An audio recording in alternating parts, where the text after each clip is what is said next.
कानपुर महानगर में EVM machine के विरोध में सामाजिक संगठनों और कार्यकर्ताओं ने महारैली का आयोजन जीआईसी पार्क में किया, जिसमें प्रदेश भर के सैकड़ों लोगों ने शिरकत की। साथ ही मुख्य अतिथि राजेंद्र प्रसाद गौतम ने बाबा साहेब भीमराव अंबेडकर की प्रतिमा पर माल्यार्पण कर कार्यक्रम की शुरुआत की।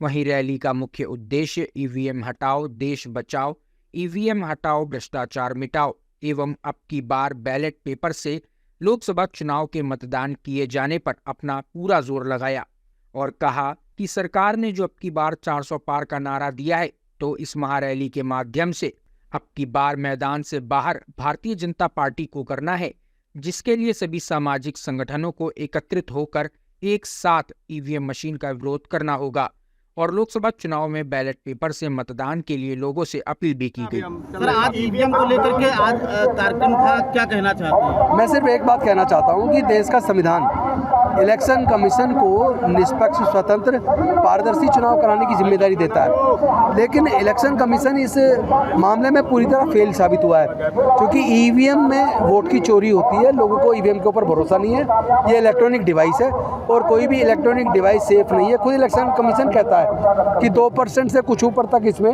गड़बड़ी हो सकती है, लेकिन यहाँ तो सरकारें 1-1, 2-2% पे बन रही हैं। चुनाव तो आदमी एक वोट से हार जाता है, तो फिर 2% वोट तो बहुत होती है। अगर कहीं पे सपोज करो 2 लाख वोट पड़ा, तो 2 लाख का 2000 बैठता है, 2% नहीं 4,000 बैठता है। 2 लाख वोट पे 2% 4,000 बैठता है और लोग तो एक वोट से हार जाते हैं चुनाव। तो फिर ईवीएम पे भरोसा क्यों करें? फिर इलेक्शन कमीशन जिद्दी क्यों है कि वो ईवीएम से चुनाव कराएगा? बैलेट पेपर वापस आना चाहिए, क्योंकि जिन विकसित देशों ने ईवीएम मशीन बनाई है, उनका खुद का कहना है कि ये सेफ़ नहीं है और वो ईवीएम पर भरोसा नहीं करते। वो खुद अपने यहाँ पर चुनाव सारा बैलेट पेपर से कराते हैं। और फिर जिन लोगों ने खुद चुनाव लड़ा, जहाँ उनका खुद का बूथ है, उनके रिश्तेदार, उनके घर वाले लोग हैं, और वहाँ की जब मशीन खुली, छत्तीसगढ़ का केस है, आपने देखा होगा, पिछले दिनों चर्चा में था, तो उसको 0 वोट मिला, उसका खुद का वोट भी नहीं मिला। अरे मान लो रिश्तेदार नाराज़ हैं, पत्नी भी नाराज़ है, बच्चे भी नाराज हैं, आदमी ने जो खुद को अपना वोट डाला वो कहाँ गया? सर, ईवीएम के खिलाफ जन आंदोलन कैसे तैयार करेंगे?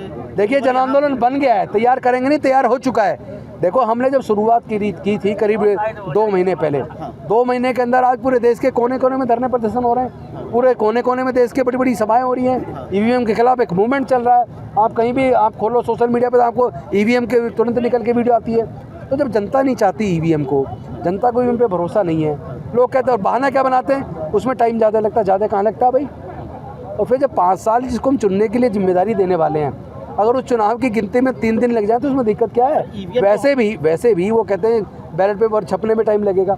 अरे पहले से ही बैलेट पेपर हमेशा विड्रॉवल की डेट के बाद छपते हैं। जब फाइनल हो जाता है कितने लोग चुनाव में कितने कैंडिडेट बचे, उसके बाद छपाई होती है। और अब तो टेक्नोलॉजी आई है, बहुत जल्दी छपाई हो जाती है। और दुनिया ये सब बहानेबाजी है। और भी देशों में ईवीएम से वोट नहीं, वही मैं कह रहा हूँ, जब ईवीएम से पूरी दुनिया में वोट नहीं होता। अमेरिका की जो पद्धति है या दूसरे विश्व के और देशों में जो पद्धति, बेसिकली उनको देखिए, एक ही कारण है, ये जिद इसलिए है, इलेक्शन कमीशन को चुन रहे हैं देश के प्रधानमंत्री और एक केंद्रीय मंत्री, ठीक है, और वो इलेक्शन कमीशन जो उनके इशारे पे, क्योंकि उनको जनता की वोट की कोई वैल्यू नहीं है ना, जनता की उन्हें वोट चाहिए, वो तो ईवीएम से जीत रहे हैं। पिछली बार उन्होंने कहा था अब की बार 300 पार, तो 300 पार आ गई। इस बार वो कह रहे हैं अब की बार 400 पार। तो भाई ऐसा कौन सा काम किया है आपने? एक भी वायदा पूरा नहीं किया। आपने कहा था 35 रुपये लीटर पेट्रोल देंगे, लेकिन 100 रुपये लीटर कर दिया।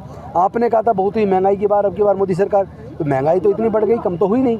आपने कहा था हर साल 2 करोड़ को रोजगार देंगे, रोजगार किसी को मिला नहीं, बल्कि नोटबंदी लाके आपने लोग रोजगार और छीन लिए। लोग की फैक्ट्रियाँ सी बंद हो गई, लोग बर्बाद तबाह हो गए, सैकड़ों लोग मारे गए। किसानों के खिलाफ आपने इतना जुल्म किया, 700-800 किसान मारे गए। तो आप किसी एक आदमी देश में बता दो जो आपको पसंद करता हो। हाँ, केवल चंद बड़े उद्योगपति जिन्होंने 90% इलेक्ट्रल बॉन्ड का चंदा आपको दिया, जिनको उसके बदले में आप लोगों ने सरकारी ठेके दिए होंगे। इसकी कोई जांच तो करने वाला है नहीं, क्योंकि ईडी, इनकम टैक्स, सीबीआई ये तो टूल बन गए हैं बीजेपी की, केंद्र की सरकार के। ये तो केवल विपक्ष को तोड़ने के लिए इस्तेमाल करें, विपक्ष के एमएलएज को खरीदने के लिए इनका इस्तेमाल हो रहा है।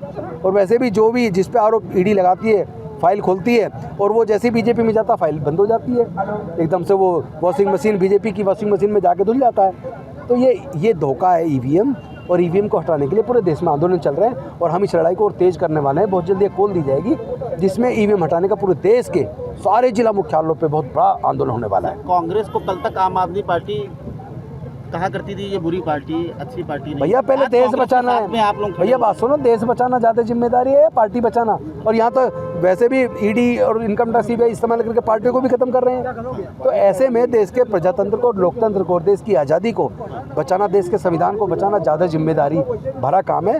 अब कौन किससे मिल रहा है? बीजेपी से इतने लोग मिल रहे हैं, उनसे पूछो ना जाके। अगर यहाँ बाकी लोग, अगर इंडिया गठबंधन अगर एकजुट हो रहा है, मैं समझता हूँ देश बचाने के लिए बहुत अच्छा हो रहा है। सबसे पहले अपना परिचय बता दूं, मैं अधिवक्ता उच्च न्यायालय इलाहाबाद विकास बौद्ध। ये तानाशाही सरकार है क्योंकि इसको वोट की ज़रूरत नहीं पड़ती है, इसलिए ईवीएम से हैकिंग करके जो जिस प्रकार से शासन सत्ता में बने हुए हैं, लोगों को कुचला जा रहा है। शोषण, अन्याय हम लोग गांव-गांव जाकर देखते हैं बढ़ गया है। इसलिए ऐसी सरकार को हम किसी भी कीमत पे चलने नहीं देंगे। 400 पार के बजाय हम सत्ता से बाहर करेंगे इनको हर हाल में। सबसे पहले बेहतर होगा बताना कि आज इस रैली में अधिवक्तागण जो न्याय विधिक से सेवारत रहते हैं, उसमें उच्च न्यायालय से विकास बौद्ध जी आए हुए हैं, सत्यप्रकाश जी आए हुए हैं और कृष्णलता गौतम जी हैं। तमाम अधिवक्ता कन्नौज, इटावा और रैया से चलकर यहाँ पर आए हैं। अधिवक्ताओं ने जब ये चिन्हित कर दिया है कि ईवीएम से चुनाव ना हो, तो इस बात को सुप्रीम कोर्ट, हाई कोर्ट भी संज्ञान ले चुका है। चुनाव आयोग नहीं चाहता है कि आम जनमानस के साथ, वोटर के साथ सही निर्णय हो और संविधान के साथ में खिलवाड़ किया जा रहा है, जिसका विरोध करने के लिए इधर बड़ी संख्या में इधर सामाजिक कार्यकर्तागण, अधिवक्ता साथी इधर इकट्ठा हुए।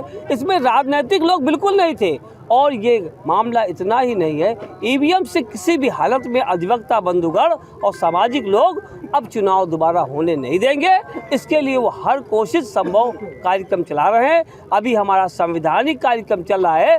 अगर हम पर पुलिस के द्वारा कोई बर्बरता की जाती है तो हम लोग संविधान के मानने वाले हैं, न्यायपालिका में कार्य करने वाले लोग हैं। हम लोग बड़े पैमाने पर इसका रीट पिटीशन तो कर चुके हैं, लेकिन इसके साथ में बहिष्कार करेंगे, बोर्ड का बहिष्कार करेंगे, चुनाव का बहिष्कार करेंगे। ये हमारी मांग ऐसी इस बात की है कि ईवीएम से चुनाव नहीं होना चाहिए। बैलेट पेपर शुद्ध है, उससे चुनाव कराया जाए। सरकार नाकारा है, उसकी हम लोग थू-थू करते हैं और बहिष्कार करते हैं।